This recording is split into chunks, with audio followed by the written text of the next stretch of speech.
The United States is flagging what it calls trade irritants in a new report, and it cites several measures here in Canada, including the federal government's Buy Canadian procurement policy and the decision to pull American alcohol off the shelves. CTV's Katelyn Wilson joins us live now with more on this. Katelyn. Yeah, Patricia, the federal government announced its Buy Canadian policy in December in response to U.S. tariffs. And while American businesses say they have a hard time fighting for contracts, some point out the U.S. has a similar policy on their side of the border. When it comes to grocery shopping, if it's American, Scott Proudfoot isn't buying it. It's about buying Canadian, but also, frankly, just not buying American. And he's not alone. Many shoppers are still checking the labels in response to the trade tensions with the U.S. It has been evolving dynamically. In fact, most of our clients prefer to purchase Canadian products. And while the Buy Canadian sentiment is one thing, the federal government's Buy Canadian policy is drawing attention from U.S. officials, flagged as a so-called trade irritant in a new U.S. government report.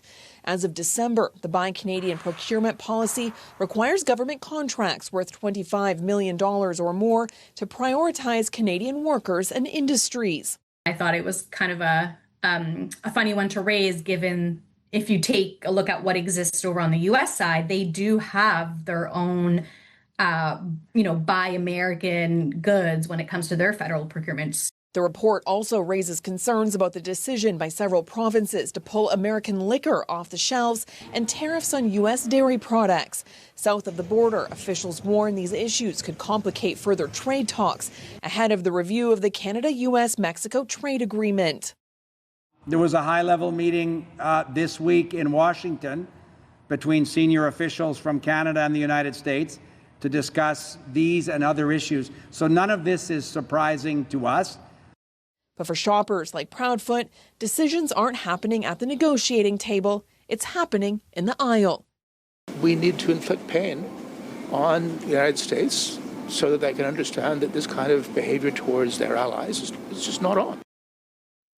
In a statement, Ontario's finance minister's office says until tariffs are completely removed, U.S. alcohol will remain off the shelves. It's likely all these issues could come up during the CUSMA review, with a deadline of July 1st, when the three countries have to decide whether to move ahead, get out, or land somewhere in between. Patricia? All right, CTV's Katelyn Wilson live for us tonight. Thank you.